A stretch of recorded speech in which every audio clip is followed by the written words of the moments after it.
अब हम चलते हैं BF3 की तरफ। इसकी जो दूसरी इंपॉर्टेंट 3 मिसाल है वो क्या है, BF3।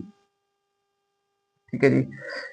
BF3 में जो है सबसे मेन चीज क्या है, BF3 में जो सेंट्रल एटम है दैट इज बोरॉन। वो क्या है जी, बोरॉन। सबसे पहले आप ये देखें, बोरॉन के पास कितने इलेक्ट्रॉन है, 5। उसकी इलेक्ट्रॉनिक कॉन्फ़िगरेशन देखें, 1s2 2s2 1s2 2s2 2px1 2pg0 2py0 2pg0। ठीक है जी। अब इसके अंदर आप ये देखें, ये है इसकी ground state, that is ground state. फिर क्या होता है जी, जैसे इसके ऊपर एनर्जी पड़ती है, जैसे इसके ऊपर एनर्जी पड़ी, सनलाइट पड़ी, ये एक इलेक्ट्रॉन प्रोमोट होके एक्साइटेड होके इधर आ जाता है। जब ये एक इलेक्ट्रॉन इधर आएगा तो ये भी अनपेयर, ये अनपेयर, ये ऑलरेडी अनपेयर, ये ऑलरेडी अनपेयर। ठीक है जी। अब ये 3 अनपेयर इलेक्ट्रॉन, इसके पास 0 है, ये एक्साइटेड स्टेट है। ठीक है। फिर क्या होता है, ये तीनों आपस में मिक्सअप हो जाते हैं, ये तीनों आपस में क्या हो जाते हैं, मिक्सअप हो जाते हैं, हाइब्रिडाइजेशन शो करते हैं। जैसे ये हाइब्रिड होते हैं तो तीनों आपस में इंटरमिक्स होकर सेम वो क्रिएट कर लेते हैं। तो ये क्या हो जाता है, that is sp2, that is sp2, that is sp2। ठीक है जी। ये बोरोन, ये बोरोन, ये इसका sp21, ये इसका sp21 sp21। ठीक है। फिर इसके पास है 3 फ्लोरीन, 3 फ्लोरीन, 3 क्या है जी, फ्लोरीन। फ्लोरीन की इलेक्ट्रॉनिक कॉन्फ़िगरेशन क्या है, मैंने अपने बच्चों की इजीनेस के लिए, आसानी के लिए तीनों फ्लोरीन को ओपन करके लिखा है। फ्लोरीन नंबर 1, फ्लोरीन के पास 9 इलेक्ट्रॉन होते हैं, 1s2 2s2 2px2 2py2 2pg1। ठीक है जी। ये फुली फिल है, इसको जरूरत नहीं है। ये भी फुली फिल है, इसको जरूरत नहीं है। ये भी फुली फिल है, इसको जरूरत नहीं है। ये भी फुली फिल है, इसको जरूरत नहीं है। ये अनपेयर है। जो चीज अनपेयर होती है, जो चीज सिंगल होती है, उसने डबल होना होता है। जो ऑलरेडी डबल है उसने मजीद डबल नहीं होना। ठीक है जी। फिर ये एक फ्लोरीन, ये 2 फ्लोरीन, ये 3 फ्लोरीन, टोटल कितने हैं, 3 फ्लोरीन, क्योंकि ये है boron try fluoride, boron try fluoride, 3 fluorine. ठीक है जी। फ्लोरीन 2 सेम केस है, ये पेयर अप है, ये पेयर अप है, ये पेयर अप है, ये पेयर अप है, ये अनपेयर है। ठीक है जी। उसके बाद देखें फ्लोरीन 3, ये पेयर अप है, ये पेयर अप है, ये पेयर अप है, ये पेयर अप है, ये अनपेयर है।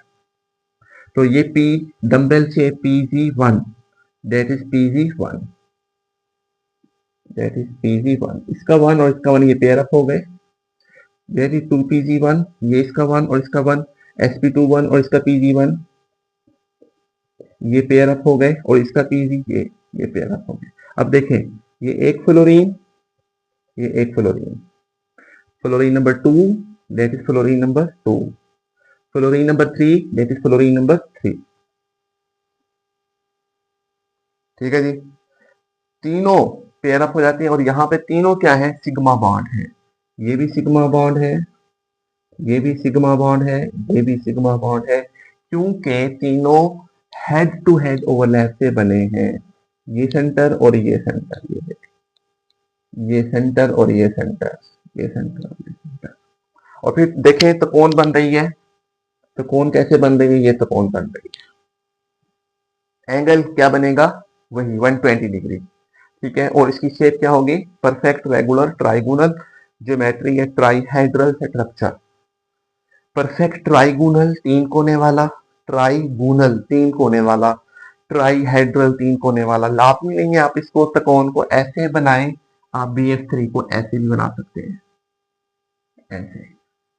हमारे लिए त्रिकोण मैटर करती है, ट्राइगोनल मैटर करती है। इसको चाहे आप ऐसे बनाएं, इसको चाहे आप ऐसे बनाएं, इसको चाहे आप ऐसे बनाएं, इससे कोई फर्क नहीं पड़ता। इसको चाहे आप ऐसे बनाएं, इसको आप ऐसे भी बना सकते हैं। ठीक है जी। इसको आप ऐसे भी बना सकते हैं, इससे कोई फर्क नहीं पड़ता।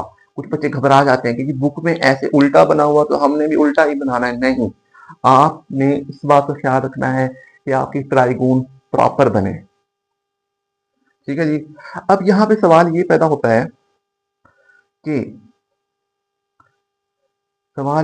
होता है कि अक्सर एमसीक्यूज के अंदर ये पूछा जाता है कि sp2 हाइब्रिडाइजेशन में एंगल कितने का होगा। sp2 हाइब्रिडाइजेशन में एंगल हमेशा क्या होता है, 120 डिग्री का होता है। और sp2 हाइब्रिडाइजेशन में शेप हमेशा क्या होती है, ट्राइगोनल, 3 कोने वाली। या बाद बार इसको बच्चों को कंफ्यूज करने के लिए इसको कहा जाता है ट्राईहेड्रल। हेड्रल का मतलब भी कॉर्नर है और गोनल का मतलब भी क्या है, कॉर्नर है। तो अगर इस लॉन्ग क्वेश्चन को देखा जाए तो इसमें यही है कि जी 2 मिसालें हैं, इथेन की है और BF3 की है। उम्मीद है आपको ये लेक्चर समझ में आया होगा। अगर आपका कोई क्वेश्चन है, कोई भी आपकी कंफ्यूजन है, तो आप कमेंट्स में लाजमी बताएं कि आया आपको ये टॉपिक क्लियरली समझ में आया है या नहीं आया। अब ये अलग से शॉर्ट क्वेश्चन भी बन सकते हैं। इथेन की हाइब्रिडाइज डायग्राम, ठीक है। इथेन की हाइब्रिडाइज डायग्राम इंतहाई आसान है। ये देखें, आप फौरन भी बना सकते हैं, चंद मिनट्स के अंदर आप बना सकते हैं। That is hybridise diagram of ethane. ठीक है जी। ये हाइड्रोजन, ये हाइड्रोजन, ये हाइड्रोजन, ये पाई बॉन्ड, ठीक है जी। और ये आपके हाइड्रोजन, ये पेयर अप, ये पेयर अप, ये पेयर अप। ठीक है जी। ये इस तरह भी आप इसको देख सकते हैं। ये अलग से शॉर्ट भी आ सकता है, draw hybridise diagram of ethane. ये अलग से शॉर्ट आ सकता है कि draw structure of boron trifluoride. फिर ये आ सकता है एमसीक्यूज में कि BF3 में कौन सी हाइब्रिडाइजेशन पाई जाती है, sp2। Structure BF3 is trihedral, angle in BF3 120 degree. Structure of ethane trihedral बनेगा, एक कार्बन ट्राईहेड्रॉन बना रही है, एक कार्बन ट्राईहेड्रॉन बना रही है, दूसरी कार्बन ट्राईहेड्रॉन बना रही है। In ethane bond angle is 120 degree. sp2 hybridisation में हमेशा बॉन्ड एंगल 120 डिग्री होता है। और sp2 हाइब्रिडाइजेशन में शेप क्या होती है, ट्राइगोनल होती है। आप बच्चों का कोई भी क्वेश्चन हो तो आप कमेंट में लाजमी बताएं और ये भी बताएं कि आया आपको ये टॉपिक क्लियर हुआ है या नहीं। दुआ में याद रखिएगा। जज़ाकल्लाह।